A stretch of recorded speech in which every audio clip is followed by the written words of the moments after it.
তো আজকে আলোচনা করব নিফটি ফিফটি কালকে কোন সাইডে মুভ নিতে পারে। তো বেসিক্যালি নিফটি এখন ট্রেড করছে 25,874-এ।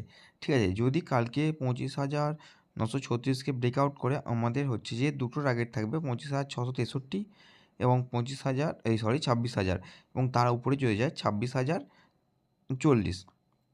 এটা হচ্ছে আমাদের আপসাইডের টার্গেট। আচ্ছা, যদি মার্কেট নিচু সাইড আসে, ডাউন সাইডে আসে, তাহলে আমাদের কী টার্গেট থাকবে? তা আমাদের টার্গেট থাকবে, যদি 25,855-কে ব্রেকডাউন করে তাহলে 25,829, দ্বিতীয় টার্গেট থাকবে 25,800, তৃতীয় টার্গেট থাকবে 25,764 এবং তারপরের টার্গেট থাকবে 25,720। এটা হচ্ছে আমাদের ডাউন সাইডের টার্গেট। তো নিফটি যদি কোনো একটা বাই অন ডিপ সাপোর্ট নিয়ে নেয়, ধরো 25,796 সাপোর্ট নিল, তাহলে আমাদের প্রথম টার্গেট থাকবে 25,834, দ্বিতীয় টার্গেট থাকবে 25,851, তৃতীয় টার্গেট থাকবে 25,895 এবং চতুর্থ টার্গেট থাকবে 25,930।